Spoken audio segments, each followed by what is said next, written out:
Hey guys, so for the final project I wanted to do a video doing my makeup and going along with that talking about makeup headlines and the headlines that go along with makeup companies and stuff.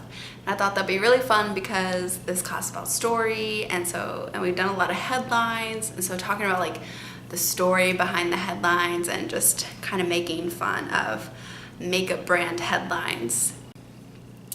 Okay, so the first product I'm going to be going in with is this Bare Minerals primer, and their headline, it's more like a tagline, is "Be original, be natural, be good," which makes a lot of sense for Bare Minerals because they are more of a natural-based products. Obviously, Bare Minerals, like bare and then minerals, so it makes sense. But does it tell a story? I guess. Story you gotta stay natural, you gotta stay true to yourself, because that's a huge trend now, is being more natural and doing stuff that's good for your body. Now, be good though. What if I don't want to be good? What if I want to be bad? So that's kind of one of those things where it doesn't reach every audience, because I don't always want to be good. And then what does it mean to be good? Be good at makeup? Well, not everybody's good at makeup. Be good student? Well, not everyone's a good student. Or be a good worker? It's what does it mean to be good? And then so natural. What does that mean too? Because what does it mean to be natural? If you're putting on makeup, that's clearly not natural. So what does it mean to be natural? And sometimes when you put on a full face of makeup, you don't want to be natural. Sometimes the point is you want your eyes to pop, and that's not natural. But anyways, I really like e.l.f. It took me a brick to realize that e.l.f. stood for eyes, lips, and face, so that's kind of funny. I'm a little slow to the game. But what I love about e.l.f. is their makeup brushes. Now, I have a mega ton of brushes, and what's so great about them is that they're cheap. They're hella cheap. And so I was well, they should change their acronym. So instead of ELF, eyes, lips, face, for e.l.f., they should do makeup brushes that are so good and so cheap. That should be their new acronym. Except it doesn't really roll off the tongue like e.l.f. does, but that's kind of their specialty. They should just change their name to be cheap ass good brushes. But I don't work there, so I can't make those decisions for them. Because this foundation, it's good. It's decent. It's alright. I do have an e.l.f. palette. It's good. It's not the most pigmented. Brushes is where it's at. They should just ditch everything else and continue rolling out cheap ass brushes. Next, I do have this product as well, is Tarte. This is Shape Tape. It is concealer. And now Tarte's slogan is High Performance Naturals, which they are like Bare Minerals, kind of a more natural brand. A lot of their palettes have neutral colors, and then a lot of their formulas for their foundations and stuff have a lot of oil bases in them, which is really great for your skin. It is amazing. And I love Tarte, and I kind of like everything they do. So I don't really have much to say about theirs. I think the quality of their makeup is definitely high performance. So there's the story they're trying to sell makes sense to me. Maybe because I'm makeup biased, and I've just had good experience with them. Who knows? I do have to say, I am on the bandwagon for Tarte. They are so great.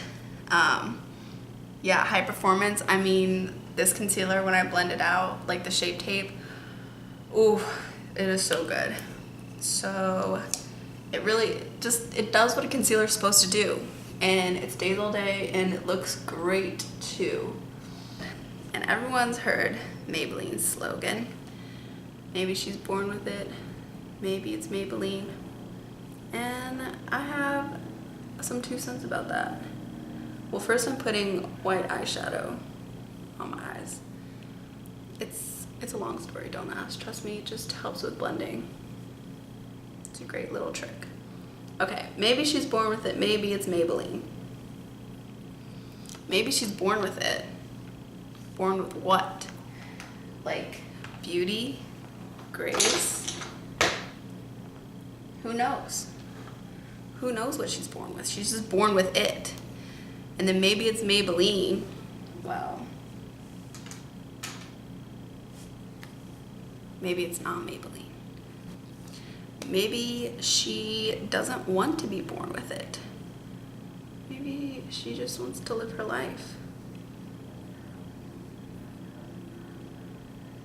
Maybe it's not Maybelline. Maybe it is her great makeup skills. Maybe it's the great makeup products that she's bought that's not Maybelline.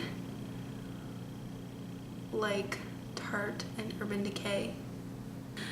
When it came out, I think it was something people could relate to, but not so much anymore because, I don't know, people aren't trying to look all the same.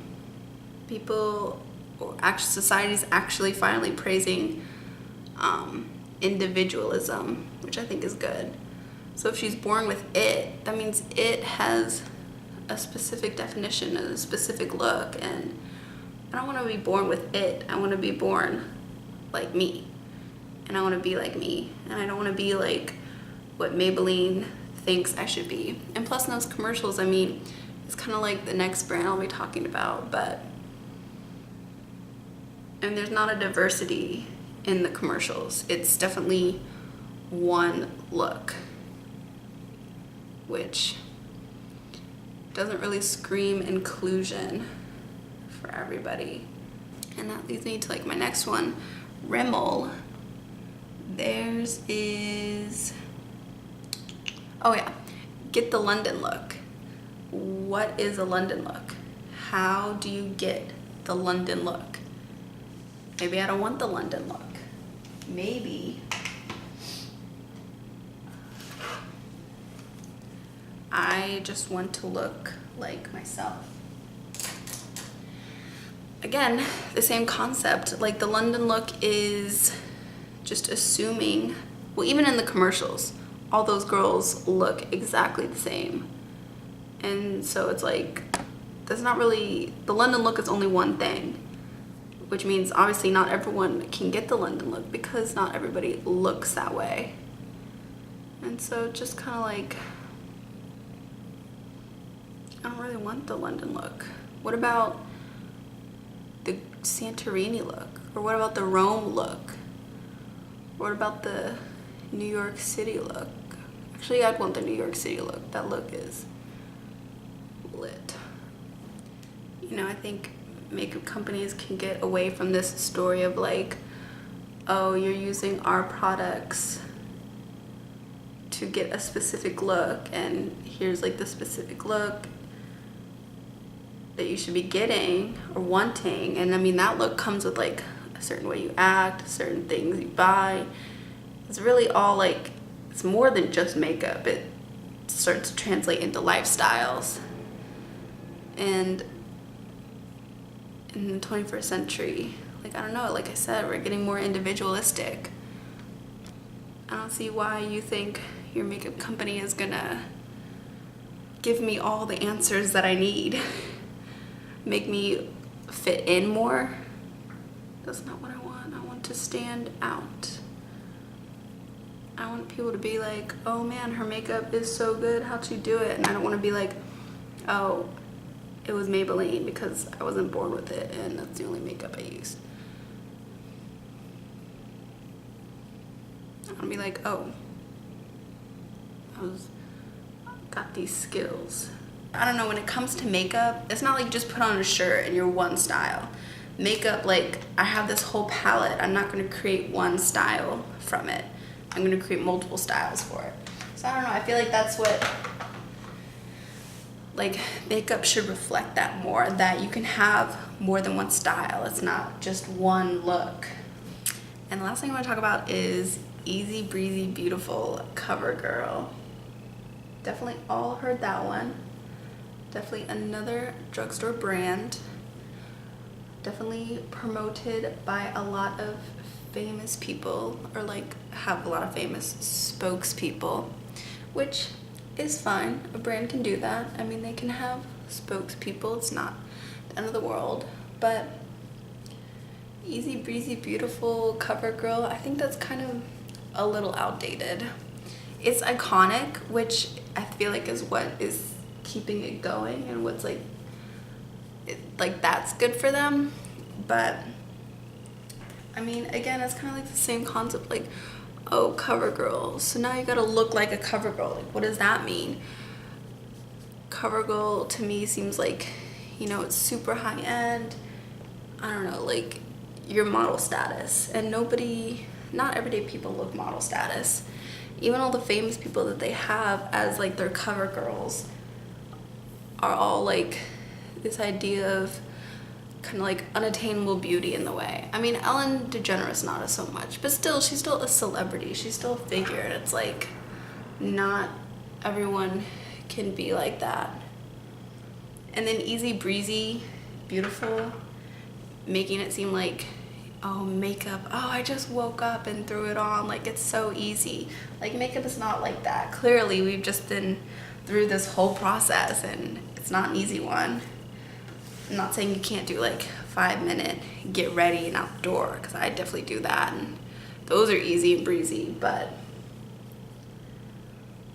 it's not easy breezy to wake up and look beautiful or feel beautiful.